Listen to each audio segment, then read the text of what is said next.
Hoy, gente, vamos a ver derrame pleural, vamos a ir viendo qué es lo que ocurre, sí, qué es lo que debemos pedir, qué es lo que tenemos que estudiar con respecto al líquido, ¿verdad? Como ya dice, derrame el nombre, todo eso, ¿sí? Este capítulo, gente, está en la página de, que me olvidé, no puse, mira, en el PowerPoint, no edité más anoche, de Farreras, en el 745, ¿sí? Es cortita la clase en Farreras, es apenas una hojita al dorso, ¿verdad? Frente y atrás. Entonces, incluso acá hay más informaciones, todo eso, pueden estudiar bien de este PowerPoint, ¿sí? A medida que vayamos desarrollando la clase, yo me voy comentándole experiencia con respecto a pacientes sobre esto, todo eso, ¿sí?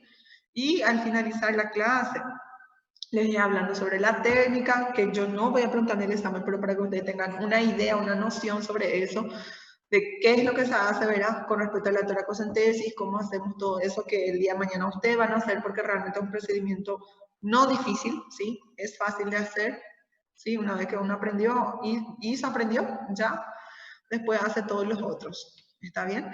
Entonces, después, al finalizar toda la clase, vamos a ir rememorando y en qué vamos a ir enfocando más. Como siempre, hacemos después de cada clase, ¿sí? Aquí, bueno, derrame, como dijimos, líquido, ¿sí? Dentro de la cavidad pleural. ¿Alguien se acuerda los tipos de pleura que tenemos? Parietal y visceral. Parietal y visceral. Muy bien, la parietal y la visceral, Visceral. ¿sí? En esta imagen radiográfica que estamos viendo acá, ¿cuál es el pulmón afectado, les parece a ustedes? Derecho. Muy bien, el derecho, gente. Características del derrame pleural en la radiografía. Es así, blanco completamente. ¿Y qué no se ve? Este ángulo. ¿Alguien se acuerda cómo se llama este ángulo? Costofrénico. Muy bien, gente. El seno costofrénico. Entonces, cuando nosotros observamos una radiografía de un paciente, esto miramos, hija de mil, esto es un derrame pleural. Yo no estoy viendo el seno costofrénico. Hay borramiento del seno costofrénico, o van a escuchar el término que solemos decir velado. Está velado, velamiento, ¿sí? Es la misma cosa que borramiento, ¿está bien? Y se observa con estas características. Por decirlo así, una mancha blanca, no observamos el seno costofrénico, ¿verdad? Y en la ocultación, 90% de los pacientes tienen murmullo vesicular ausente, está abolido. No escuchamos esa entrada de aire, ¿sí? En algunos que otros está disminuido, pero vamos a ir viendo, ¿está bien? La pleura es una estructura de origen mesodérmico que consta de dos capas, la visceral, que cubre el pulmón, y la parietal, que cubre la pared torácica, diafragma y mediastina. Está constituida por una sola capa de células mesoteliales apoyada en la lámina basal por debajo de varias capas conectivas que contienen vasos sanguíneos, linfáticos, nervios, tejido adiposo, células mononucleares y fibroblastos, ¿verdad? Esto para ir recordando. Aquí nuevamente observamos una imagen ilustrativa, ¿sí? Donde se observa la pleura, la pleura visceral y la parietal, ¿verdad? Y por ende ya también acá vemos que es muy pequeño, ¿verdad? El espacio pleural que iremos viendo. Entonces, el espacio pleural se encuentra entre, acá observamos nuevamente, entre el pulmón y la pared torácica, y normalmente contiene una capa muy fina de líquido que sirve de sistema de acoplamiento. ¿Sí? Vamos a ir viendo cuánto de líquido es lo que produce esa pleura y hasta cuánto se reabsorbe, ¿sí? Y mayor a esa, la cantidad de absorción es lo que nosotros llamamos derrame pleural. Y eso va a ir acumulando. Acá vemos características normales del líquido pleural. Volumen del líquido pleural, 0.6 más o menos 0.1 mililitros kilogramos. El recuento total de células rinde unas 1.716 células blancas. Y el recuento diferencial, macrófagos 75%, linfocitos 23%, células mesoteliales 1%, neutrófilos 1%, eosinófilos presencia marginal. Esta característica del líquido pleural yo no la voy a preguntar a usted en el examen, ¿sí?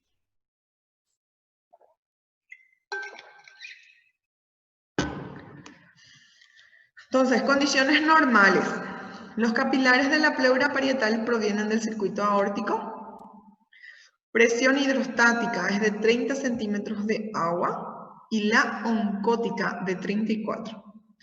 La presión pleural en reposo es de menos 5 centímetros de agua y la presión oncótica pleural de 5. Hay 6 centímetros de agua que fuerzan al líquido a pasar la pleura parietal a la cavidad pleural. La pleura produce 100 ml, que es mililitros, o también solemos decir cc, ¿sí?, de líquido pleural por hora y absorbe hasta 300 cc durante el mismo lapso.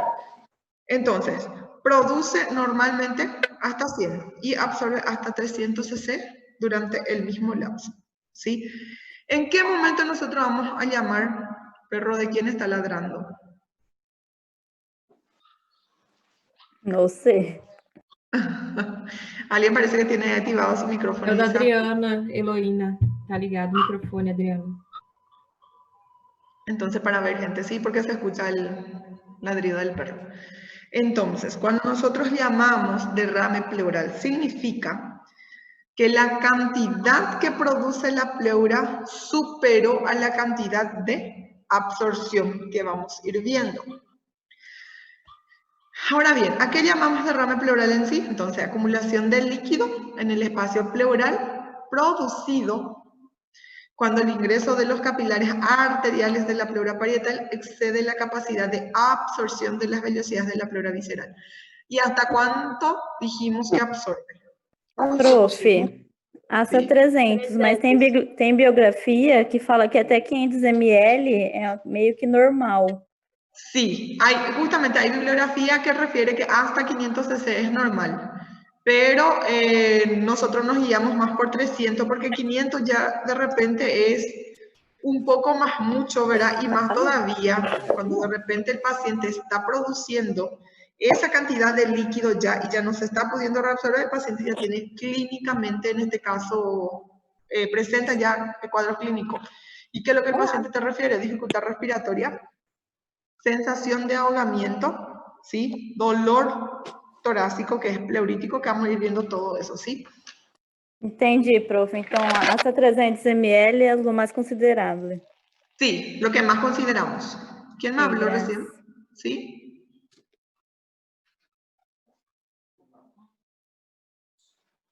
Ah, arriba parece que no sé qué es lo que están haciendo. ¿Se escucha?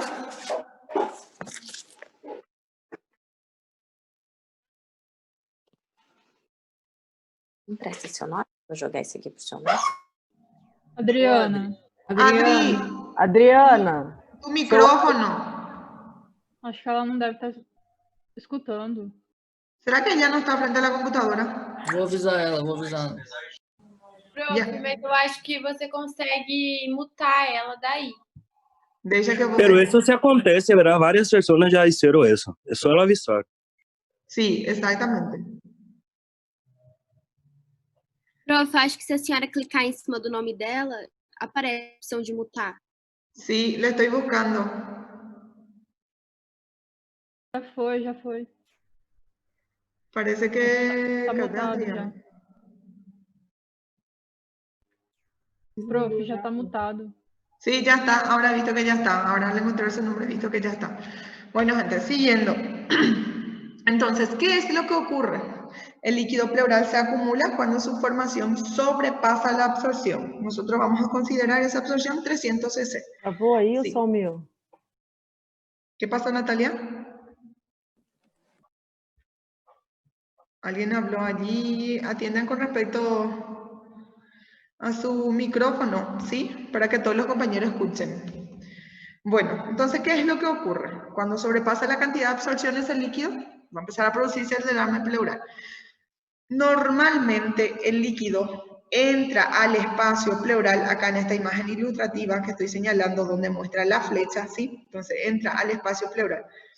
Desde los capilares de la pleura parietal, el líquido, ¿verdad? Sale de la pleura parietal y entra al espacio pleural. Y luego pasa por los linfáticos, ¿sí?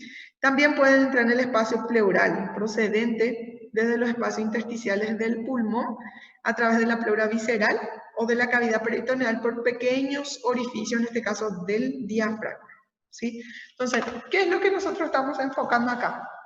Derrame pleural, que la pleura en sí produce hasta 100 cc de líquido por hora y tiene la capacidad de absorber hasta 300, ¿verdad? Lo que vamos a considerar, ¿verdad? En el mismo lapso. ¿En qué o a qué nosotros vamos a llamar? ¿En qué momento?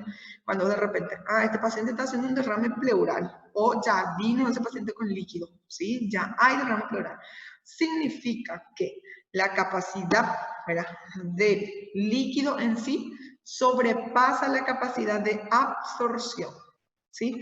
¿Y por dónde sale justamente normalmente el líquido? Como dijimos, sale de los capilares de la pleura parietal y pasa al espacio pleural, ¿sí? Que luego pasa y sale por los linfáticos. ¿Está bien? ¿Y qué tipo? ¿Alguien se acuerda qué tipo de líquido existe? Pero nosotros vamos a ir viendo dos tipos, ¿verdad? Para eso vamos a pedir criterios y vamos a ver Transudados qué e es lo que... exudados. Muy bien. Transudado y exudado. Exudados. ¿Sí? ¿Alguien me habló? Escuché que alguien dijo profe. Bueno, gente, así como dijo la compañera Bruna, exudado y transudado. No se olviden de eso, vamos a ir viendo. Con respecto a causas, incidencia y factores de riesgo, el cuerpo produce líquido pleural en pequeñas cantidades para lubricar las superficies de la pleura. La membrana delgada que recubre la cavidad torácica y rodea los pulmones. Un derrame pleural es una acumulación anormal de este líquido y se pueden presentar dos diferentes tipos de esta afección: transudado y exudado. ¿Qué es lo que nosotros vamos a empezar a ver a partir de ahora? ¿En qué diagnóstico tiene característica de transudado y exudado? ¿Sí? Acá nosotros vamos a ver transudado. ¿En qué consiste cuando nosotros decimos, el líquido tiene características, ¿verdad? Es transudado? En este caso, son provocados frecuentemente por una presión anormal en el pulmón, ¿sí? Que tiene una causa más común, insuficiencia cardíaca congestiva. Al estar refiriéndonos que existe una presión anormal dentro del pulmón que lleva a un derrame pleural, significa que la pleura en el proceso de transudado no está dañada. Esa es la diferencia con el exudado. En el transudado, la pleura no está dañada, ¿sí? Entonces, la presión anormal del pulmón es la que le llevó al paciente que tenga derrame pleural. ¿Y cuál es la patología más frecuente? Insuficiencia cardíaca congestiva. Van a llegar a ver y van a conocer muchísimos pacientes cardiópatas. De repente llega un paciente cardiópata conocida, sin tratamiento o tratamiento súper irregular. Eso que toma un día su medicamento y deja 3-4 meses, ¿sí? Llega a la urgencia, ¿por qué? O que le trae dificultad respiratoria marcada. A veces el paciente ya llega todo sudoroso, cianótico. El paciente está en anasarca. ¿Alguien sabe qué es anasarca? Inchado, Nunca prof. ouvi. Inchaço. Muy Todo bien. inchaço. Edema generalizado. Muy bien. Anasarca es igual a edema generalizado, gente. No se olviden de eso. Van a ver muchísimos pacientes más de los cardiópatas, nefrópatas en anasarca, ¿sí? Bueno, llega un paciente cardiópata. ¿Qué es lo que hace con frecuencia el cardiópata no tratado? Retención del líquido. Entonces, el paciente que vino con mucha dificultad respiratoria lo que tiene es una sobrecarga de líquidos. Por ende, llega a un derrame pleural. Y es más frecuente en los cardiópatas, casi siempre derrame pleural, a veces bilateral, ¿sí? Bueno, llegó ese paciente. ¿Qué les hace pensar a ustedes o qué les parece? Un paciente cardiópata que viene con el pulmón encharcadísimo de líquido, derrame pleural, ¿les parece que de entrada es para colocarle tubo de drenaje pleural o no? Ai, creio que sim.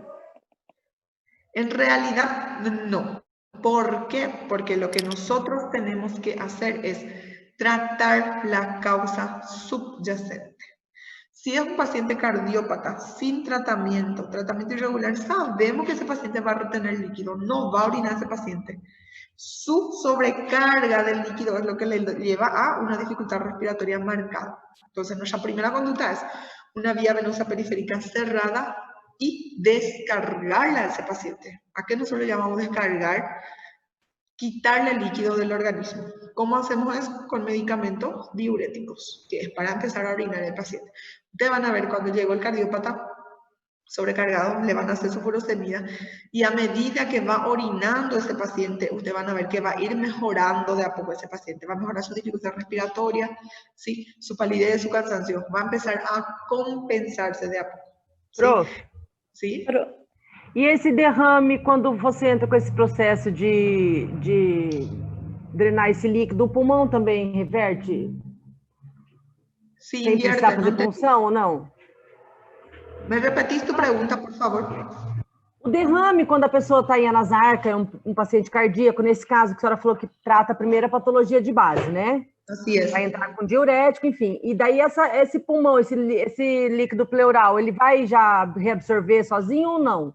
Sí, él va a ir reabsorbiéndose solo y a medida que el paciente va orinando, va a ir eliminando líquido.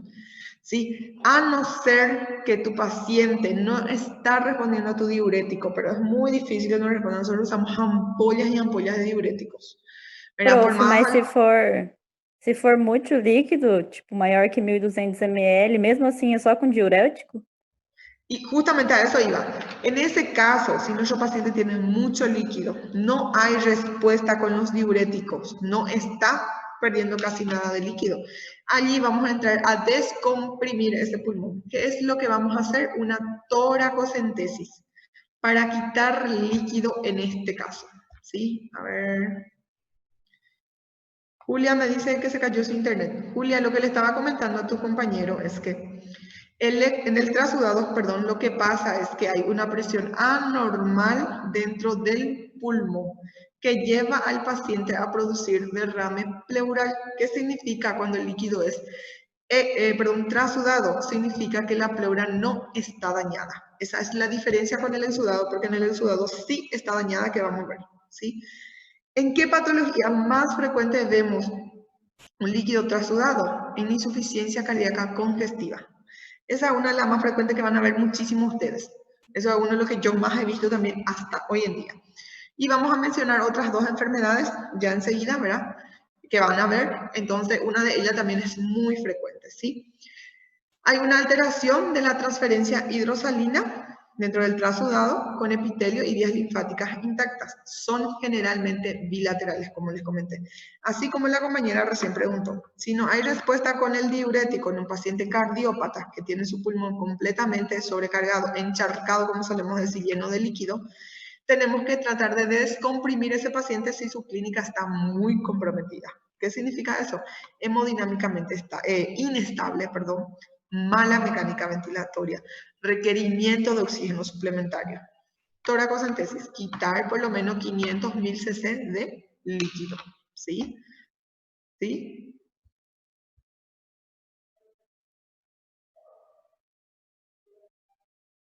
Sí.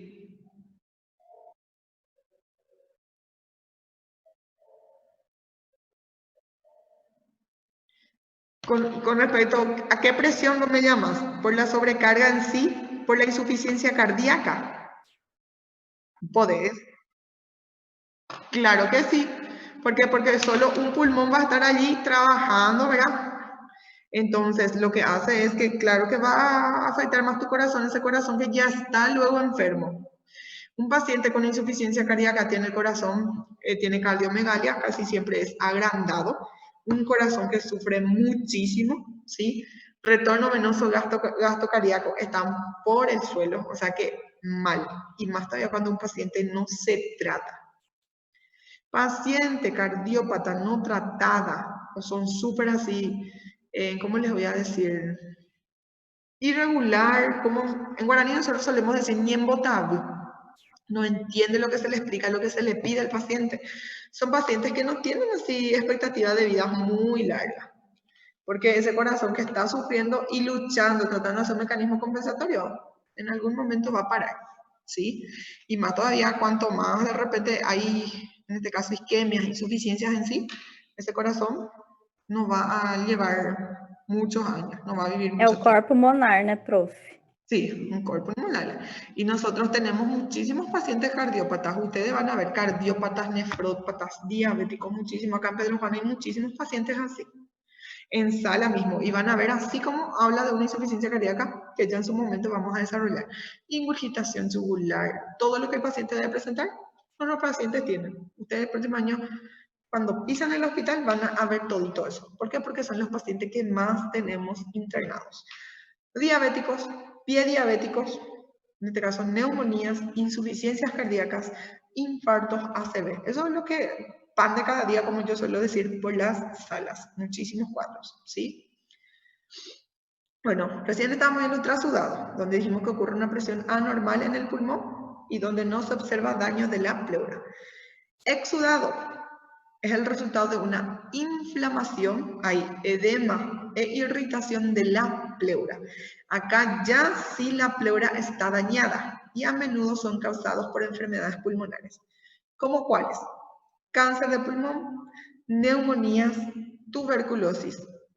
Otras infecciones pulmonares como el tromboembolismo y enfermedades autoinmunes, que también tenemos que tratar de descartar si no estamos encontrando la causa del derrame pleural, ¿sí?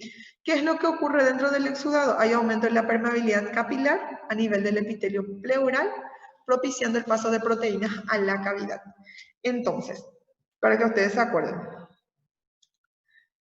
trasudado, más frecuente, insuficiencia cardíaca congestiva, y ya vamos a ver las otras dos patologías. No hay daño de la pleura, hay una presión anormal dentro del pulmón. Y dentro del exudado sí hay lesión, daño de la pleura, hay inflamación, hay edema, ¿sí? ¿Y en qué caso vemos más en este exudado? En todos los procesos inflamatorios, infecciosos.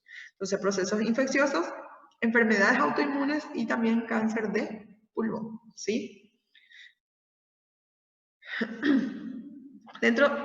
Yo retrocedí, perdón. Acá justamente vemos las otras patologías que les dije. Trasudados pleurales, ya mencionamos insuficiencia cardíaca congestiva, cirrosis hepática, más todavía en estadios avanzados, en este caso el CILIPUL grado 5, ya que existe una clasificación que vamos a ver cuando desarrollemos cirrosis, y síndrome nefrótico. Yo, desde que terminé la facultad, empecé el internado hasta hoy en día, ¿en quiénes visto más derrame pleural y qué es trasudado? Cirrosis y la insuficiencia cardíaca congestiva. Hasta hoy en día yo no encontré paciente que haga un síndrome nefrótico y que le produzca, que le lleve a un derrame pleural. Ya he visto varios síndromes nefróticos en pacientes, diagnosticamos, pero derrame pleural no encontramos. Insuficiencia cardíaca congestiva, la más frecuente, y cirrosis también. Ya cuando un paciente está con una cirrosis en estadio final, ya es muy avanzado, ¿qué es lo que hacemos? Tratamiento nada más ya paliativo, ¿sí? El paciente tiene derrame pleural y tiene ascitis. Ascitis, líquidos acíticos en el abdomen, ¿sí? ¿Qué es lo que hacemos en este paciente? Yo recuerdo en la residencia lo que hacía mucho esto, teníamos un paciente cirrótico que cada semana nos visitaba para quitarle el líquido, descomprimir. Nada más, tratamiento paliativo. Ya no había nada que hacer en él y era descomprimir. Toracocentesis y paracentesis. ¿Saben qué es paracentesis? ¿Alguien sabe? No, ¿Sí, Gabriela? yo no sé, profe. Paracentesis, gente, significa quitar el líquido ascítico del abdomen. Es la técnica que se usa para la punción en el abdomen. Tóraco de tórax, toracocentesis, pulmón, y para de abdomen, paracentesis, ¿sí? Entonces, en estos pacientes con cirrosis, ya en estadio final, como les dije, solo descomprimir. Yo recuerdo que se iba el paciente y le hacíamos los dos, toracocentesis y paracentesis, y le quitábamos aproximadamente 1500 a 2000 cc de líquido, tanto del pulmón como del abdomen, ¿verdad? Totalizando ya entre 3000 y 4000 cc de líquido. Eso era cada semana. Le quitas toda esa cantidad de ese paciente, pasó 5 a 7 días, volvió a producir el mismo o incluso mucho más. Rapidísimo reproducen su líquido, ¿sí? Entonces, como les mencioné, en el trasudado, insuficiencia cardíaca congestiva, cirrosis y síndrome nefrótico, ¿sí? Dijimos que exudados son más en procesos infecciosos, ¿verdad? Aquí vemos también cáncer de pulmón, todo eso. Aquí vemos neoplasia, metástasis, mesotelioma, dentro de las enfermedades infecciosas, por bacterias piógenas, micobacterias, hongos y virus. Con las genopatías, no se olviden que tenemos que descartar alguna enfermedad autoinmune. Lupus eritematoso sistémico, artritis reumatoidea y síndrome de Sjögren. Síndrome de Sjögren, gente, es una enfermedad autoinmune que afecta en este caso la saliva y las lágrimas de los ojos. O sea que, ¿qué tiene el paciente? El paciente no produce saliva y no produce lágrimas. En todo el momento el paciente tiene resequedad de los ojos y de la boca. Yo hasta hoy en día no he visto este diagnóstico en pacientes, ¿sí? Embolia pulmonar, enfermedades gastrointestinales, perforación esofágica, hernias frénicas, pancreatitis, postcirugía abdominal. Les voy a comentar un caso de sala que fue el año pasado, pero finales de año, diciembre, por ahí fue este caso. Es un paciente, 48 años de edad, profesión policía, ¿sí? Que refirió en su interrogatorio que tuvo fiebre en una oportunidad nada más, no graduada, 5 días antes del ingreso. Luego negó tos, dolor, todas esas cosas. ¿Qué fue su motivo de consulta? Dificultad respiratoria. Inicio brusco, progresivo. Él dijo que ese día de su consulta, él estuvo acá por la ciudad, ¿verdad? De moto, y llovió cuando eso, y que se mojó todo, se fue a su casa, se duchó, y que 2 horas posterior a eso empezó a presentar dificultad respiratoria. Y que con el transcurso de los minutos, supuestamente, porque él hacía tipo 1 hora del cuadro que inició su dificultad, acudía a la consulta. O sea que progresó muy rápido. Auscultación, murmullo vesicular abolido, base derecho. Radiografía, derrame pleural. Al ingreso a una neumonía con derrame pleural. ¿Verdad? No era tan linda su placa. Entonces, como él era un paciente así, disociación clínico-radiológica espectacular, ejemplo claro. ¿Por qué les digo? Porque lo que uno veía en su radiografía y clínicamente, nada que ver en este paciente. Bueno, ¿qué pasó con este paciente? Le pedimos ecopleura. ¿Ecopleura para qué? Para tratar de cuantificar cuántos de líquido pleural de derrame tiene este paciente, ¿sí? Al ingreso, ese eco informaba 212 cc de líquido. En el pulmón derecho estamos hablando, ¿sí? Perfecto. Él tenía antibiótico amplio espectro, él no tenía tos, mucho menos expectoración, fiebre no tuvo en sala al inicio, ¿sí? El paciente no tenía dolor, tranquilo. En todo momento él estaba súper tranquilo. ¿Y qué es lo que el paciente refiere muchísimo cuando hay derrame pleural? Dolor pleurítico. ¿Por qué? Por la irritación, inflamación de la pleura. Bueno, perfecto. 5.º día de internación, nueva radiografía, porque ese murmullo vesicular que estaba abolido solo en base, la parte de abajo, ascendió. Ya afectó campo medio. Y tipo, probablemente afectó su derrame, era en la recorrida. Nueva radiografía y definitivamente aumentó. Se comparó el tamaño, era de la radiografía, en uno era más pequeño el derrame, en el otro más grande. Nueva ecopleura, aumentó 418 de líquido, o sea que 200 en 5 días. Y ahí ya empezamos, era tipo, porque el paciente no está respondiendo, tiene antibiótico amplio espectro, no está haciendo fiebre, algo está pasando en este paciente.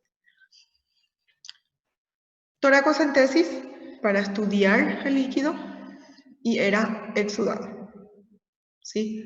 Nosotros hablamos que el exudado es en procesos infecciosos, enfermedades autoinmunes o algún tipo de cáncer.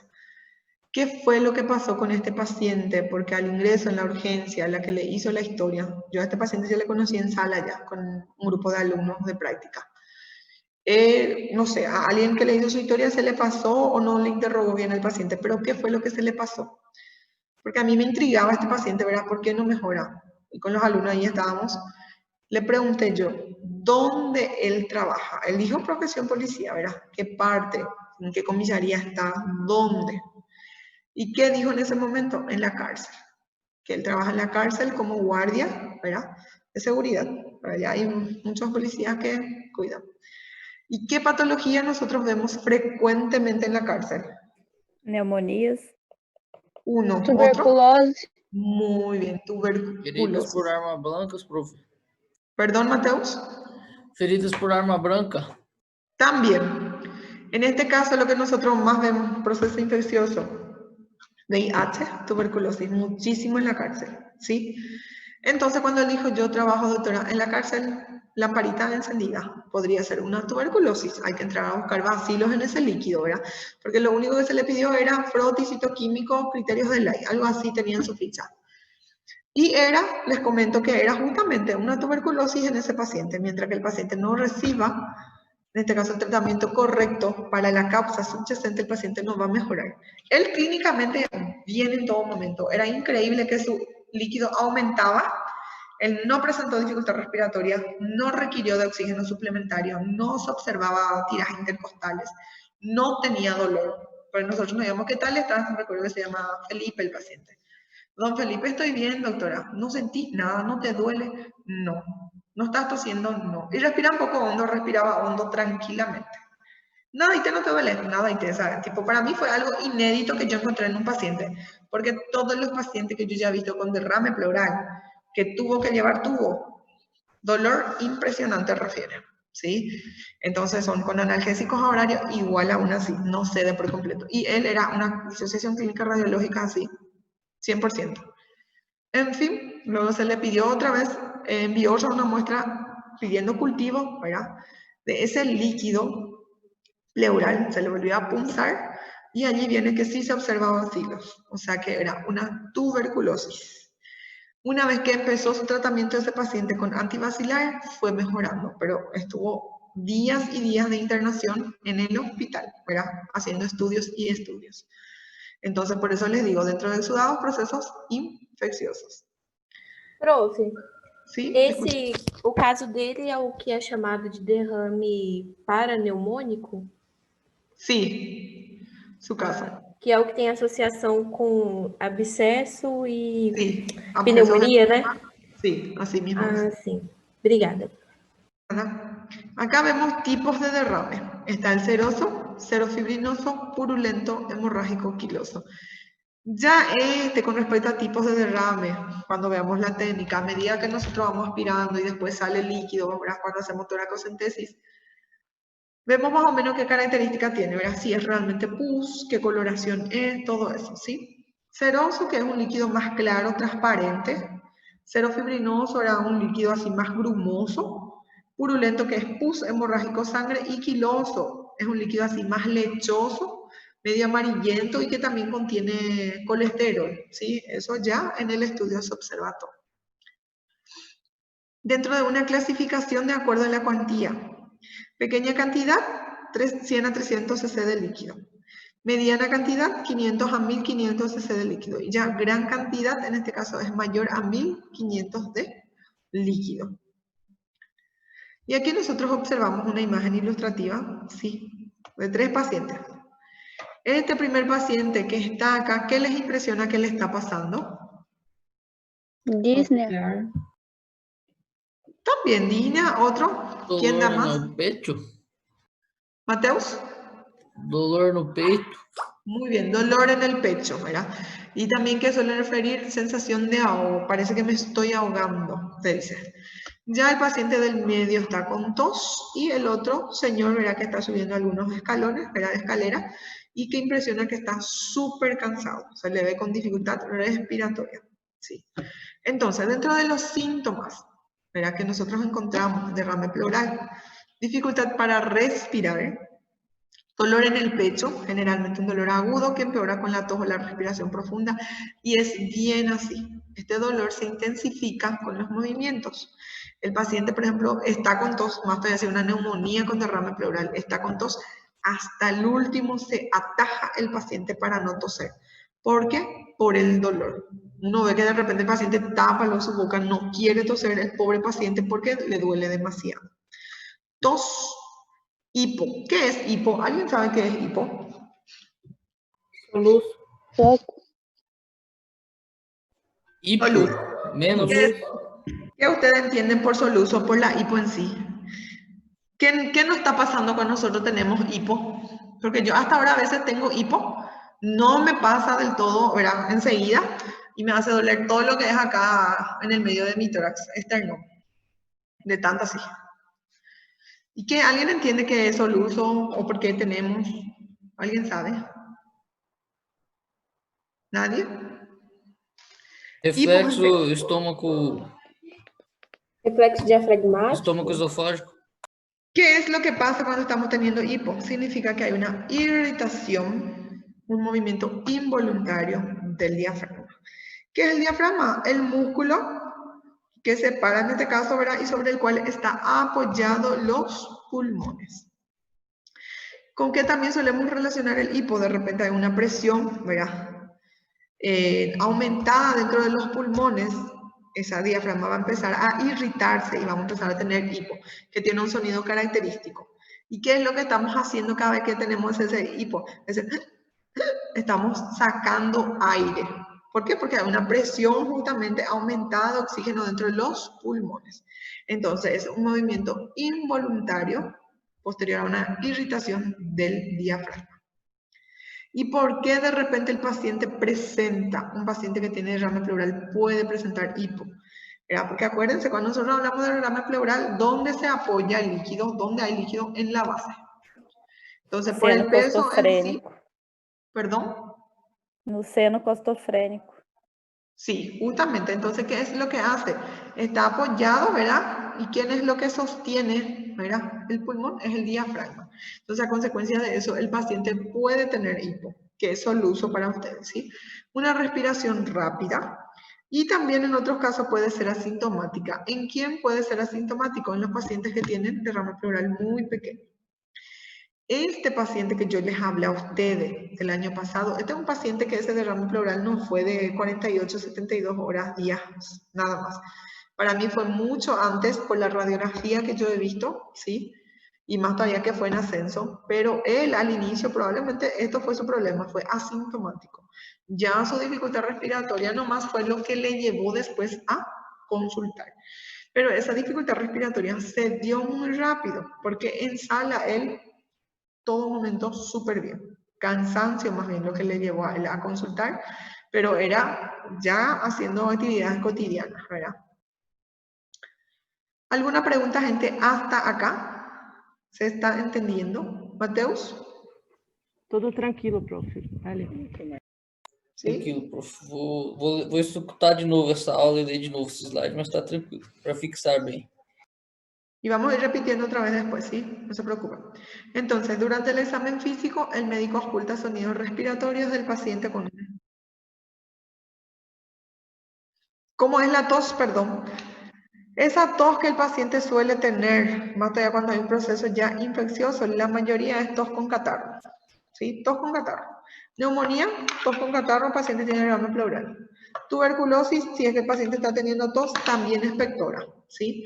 Entonces, en caso de ello, nosotros vemos 90% tos con catarro.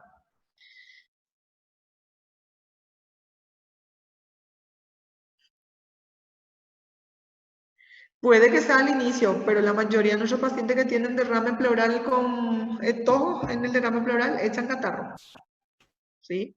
Y hay pacientes que no tienen tos, en este caso, por ejemplo, el que les comenté, ¿verdad? Él no tenía tos, el paciente, el policía este. Acá me pregunta Arthur si el líquido exudado también se absorbe igual al trasudado. Con respecto al exudado, se puede reabsorber dependiendo de la cantidad que tiene el paciente y si tiene un tratamiento dirigido, ¿sí? En este caso, por ejemplo, así como les comenté el de la tuberculosis, él tenía antibiótico para cubrir gérmenes, neumonía, pero no estaba respondiendo. Entonces debemos tratar la causa subyacente y si es pequeño el líquido se va a reabsorber, ¿sí? A la percusión en un derrame pleural es mate, hay mátides. ¿Alguien se acuerda cómo es la percusión en el neumotórax? ¿Cómo era la percusión en el neumotórax? ¿Alguien se acuerda? Sim, ¿Qué dijo la com qué decía? Diminuída? barulho vesicular nulo, prof. No, ese es a la ocultación, É percusión. timpânica, prof? Timpânica? Muy bien. ¿Es timpánico o hipersonoro? Eso estamos hablando de neumotórax, aire. Ahora estamos viendo derrame pleural líquido. ¿Y cómo es a la percusión? Mate. Hay Maciza. mátides. ¿Sí? É maciça, né? Exactamente, macizo. ¿Dónde nosotros escuchamos si percutimos abdomen matides? Hígado, vaso, por los órganos que es macizo, ¿sí? Estos sonidos, gente, que yo así vamos comentando, no se preocupen, son cosas que ustedes van a aprender el próximo año ya en semiología. Todo lo que es examen físico ustedes van a aprender allí. Al inicio capaz si les cueste un poco, porque para saber diferenciar, pero después con el transcurso de semanas, pasó 2-3 meses que inició la práctica, ustedes ya van a manejar, ustedes ya van a saber identificar qué sonido están escuchando, ¿sí? Y ya van a irse súper bien, ¿sí? Entonces, en derrame pleural estamos hablando que a la percusión hay matidez. A ver, no me pasa mi PowerPoint. Acá. Siguientes exámenes ayudan a confirmar el diagnóstico. No se olviden, lo primero que pedimos siempre es radiografía de tórax. Observamos derrame pleural. Hay derrame pleural. ¿Sí? Tomografía axial computarizada. En últimos casos, no pedimos como rutina de entrada nada. De repente, si estamos sospechando en algún tipo de cáncer o algo así, queremos ver si hay metástasis, en esas ocasiones a veces pedimos ecografía de tórax. Este sí es el otro parámetro que usamos muchísimo. Entonces, ¿qué nosotros más pedimos en casos de pacientes con derrame pleural? Radiografía de tórax y ecografía de tórax. ¿Por qué la eco? Para ver cuántos cc de líquido aproximadamente hay, ¿sí? Para cuantificar y para ver si ese líquido está tabicado o no. ¿Qué significa tabiques? Que está tabicado significa que se endureció ese líquido. De repente podría ser un empiema muy espeso que fue endureciéndose, ¿sí? Entonces, para ver eso, un líquido tabicado, si nosotros le ponemos tubo de drenaje pleural, no va a salir nada, gente, ¿sí? Hay otra vez allí otro fármaco, ¿verdad? Que se llama, que es un fibrinolítico, el streptoquinasa, específicamente el nombre de la droga, que usamos para derretir ese líquido que tiene tabiques, ¿verdad? Y eso se hace intratubo, o sea que le vamos a colocar a nuestro paciente su tubo, ese medicamento vamos a pasar por el tubo, pinzar por 2 horas para dejar actuar el medicamento y posterior a eso abrir y van a ver que va a empezar a fluir, salir líquido, ¿sí? Prof, como que observa na radiografia quando está tabicado? En la radiografía no se observa tabiques, solo Só en na ecografia? Mas dá para... Como que é? Y el ecógrafo, el que hace el imaginólogo te informa luego, líquido tabicado, te dice, derrame pleural con tabiques. ¿Sí? Entonces te informa luego, por más de repente que nos ponga imagen de ecografía. Yo, por ejemplo, con las ecografías yo no me meto mucho, yo no entiendo mucho imagen ecográfico. Siempre, verás, si tengo así un paciente, por decirte, que en este caso un derrame pleural o de repente abdomen agudo quirúrgico, siempre le hincho a mi cirujano que está de guardia conmigo, ¿sí? Tomografía, sé leer, radiografía también, pero ecografía no es mi hobby, por decirte, no me meto mucho, ¿verdad? Ya me voy más bien por el diagnóstico, porque todos los colegas que hacen ecografía informan, tienen que tener una conclusión de esa imagen. Y algunos colegas que otros nomás también te ponen la foto de la ecografía en sí, ¿verdad? Lo que encontró. Otros solo te mandan nomás ya la conclusión, ¿verdad? Entonces, por eso no sabría decirte así cómo se ve exactamente en una ecografía ese tabique, ¿verdad? Pero como te dije, eso ya viene dentro de la impresión donde nos informan, ¿sí? Pero en la radiografía no se ve, líquido tabicado no se ve, no. Lo único que nosotros vamos a la radiografía, si hay o no derrame pleural. Toracocentesis, ¿para qué vamos a hacerle al paciente? Para estudiar ese líquido, ¿sí? Es para pedir cultivo, frotis, citoquímico, criterios de Lai para poder identificar exactamente si es transudado o exudado. Entonces, es un análisis del líquido pleural. La causa y tipo del derrame pleural generalmente se determina por medio de una toracocentesis. Se toma una muestra de líquido con una aguja insertada entre las costillas. Entonces, cuando vemos la imagen, le voy a ir explicando sobre eso, ¿sí? Toracocentesis, extracción de líquido para estudios. En último caso, de repente, como les comenté en caso del cirrosis, que van a llegar a ver de repente el paciente en estadio final, pero que tiene mucho líquido, ya ascitis, derrame pleural, lo que hacemos toracocentesis es para descomprimir en este paciente, ¿sí? Para que mejore todo lo que es su dificultad respiratoria y todo eso. Acá nuevamente observamos una imagen radiológica. ¿Dónde está el derrame pleural? ¿En qué lado? Izquierdo. Esquerdo. Muy bien. En el izquierdo, gente. Muy bien. Justamente, ¿cómo se llama ese ángulo que no se observa, dijimos? Seno costofrénico. Muy bien, seno costofrénico. Te escucho yo. ¿Qué me dijiste?